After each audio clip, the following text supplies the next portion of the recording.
Sekali lagi, untuk seluruh saudara-saudaraku sebangsa dan setanah air, selamat menghadapi tahun baru. Kita hadapi tahun baru dengan gembira, optimis, percaya diri bahwa Indonesia akan teman-teman dari media, saudara-saudara sekalian, sore hari ini dari sejak jam 3.50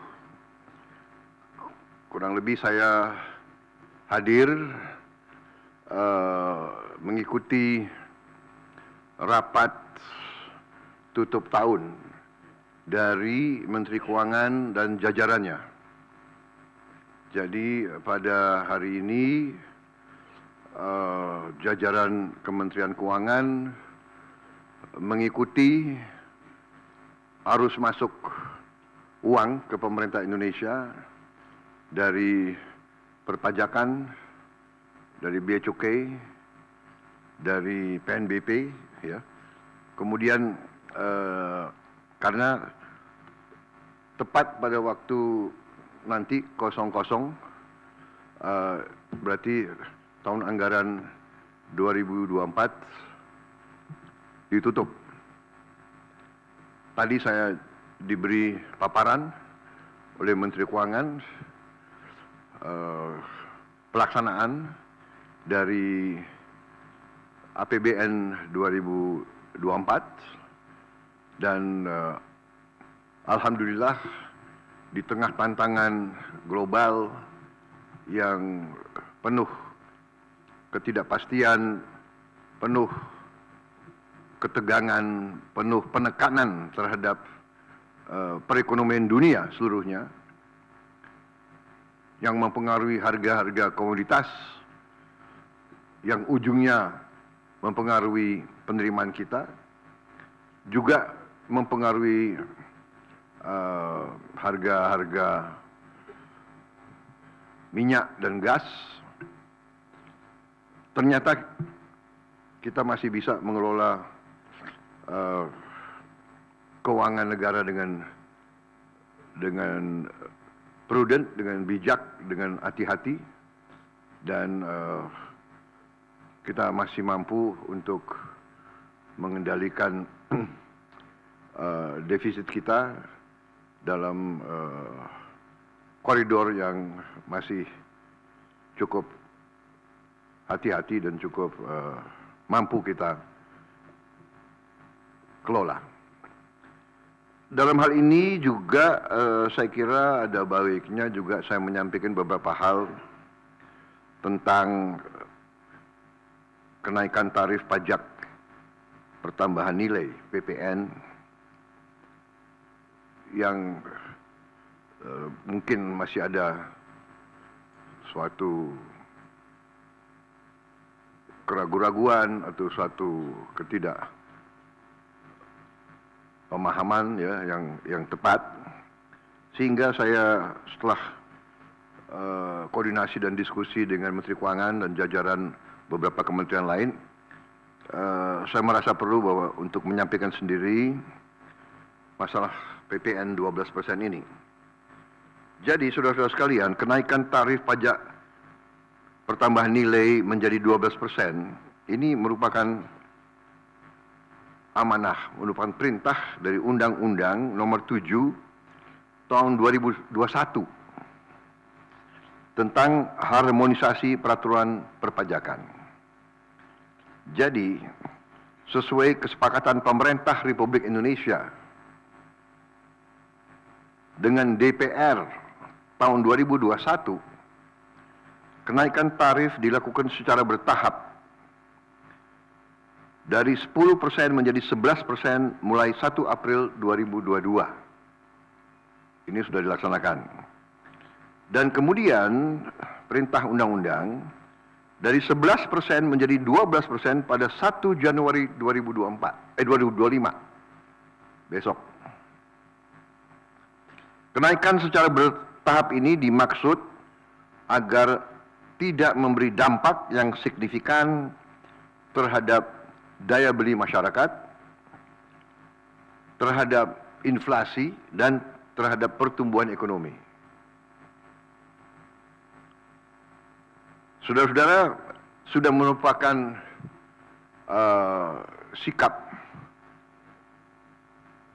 pemerintah yang saya pimpin, juga saya yakin juga pemerintah pendahulu saya, bahwa setiap kebijakan perpajakan harus selalu mengutamakan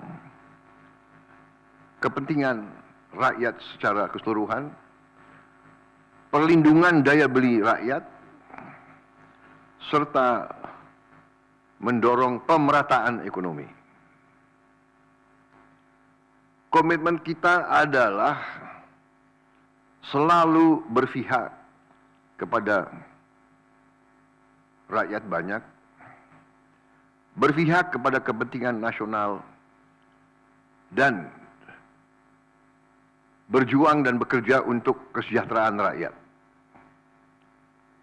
Karena itu, seperti yang sudah saya sampaikan sebelumnya dan telah berkoordinasi dengan DPR RI, hari ini pemerintah memutuskan bahwa kenaikan tarif PPN dari 11% menjadi 12% hanya dikenakan terhadap barang dan jasa mewah. Ya, saya ulangi ya supaya jelas. Kenaikan tarif PPN dari 11% menjadi 12% hanya dikenakan terhadap barang dan jasa mewah. Yaitu barang dan jasa tertentu yang selama ini sudah terkena PPN barang mewah, yang dikonsumsi oleh golongan masyarakat berada, masyarakat mampu. Contoh, pesawat jet pribadi itu tergolong barang mewah yang dimanfaatkan ataupun digunakan oleh masyarakat papan atas. Kemudian kapal pesiar, yacht, ya, motor yacht. Kemudian rumah yang sangat mewah, yang nilainya di atas golongan menengah.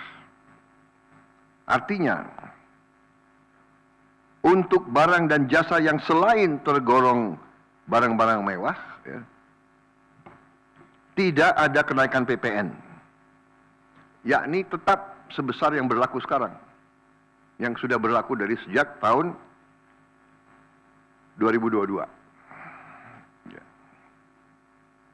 Untuk barang dan jasa yang merupakan kebutuhan pokok masyarakat, yang selama ini diberi fasilitas pembebasan atau dikenakan tarif PPN 0%, masih tetap berlaku. Ya, saya ulangi, barang dan jasa yang merupakan kebutuhan pokok masyarakat, yang selama ini diberi fasilitas pembebasan dari pajak, ya, yaitu PPN 0% masih tetap berlaku.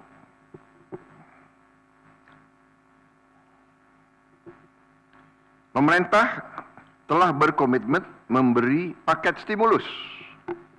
Ya. Nilai stimulus itu adalah 38,6 triliun.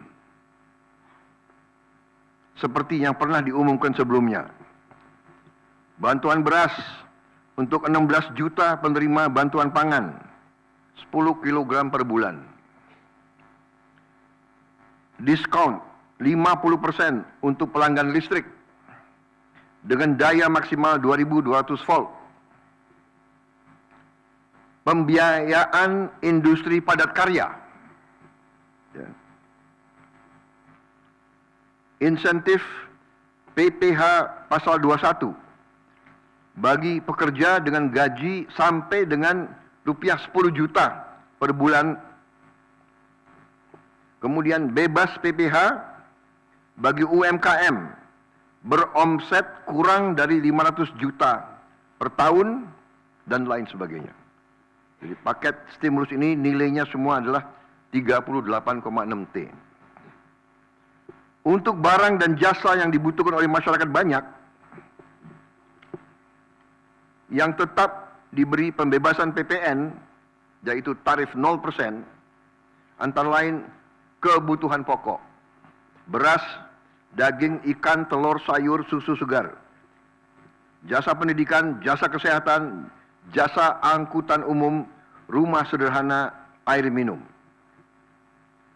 Saudara-saudara, dengan ini saya kira sudah sangat jelas bahwa pemerintah akan terus berupaya untuk menciptakan sistem perpajakan yang adil dan pro rakyat.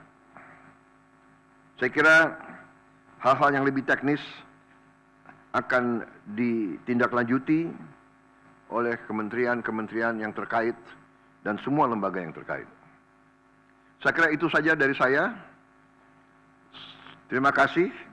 Wassalamualaikum warahmatullahi wabarakatuh.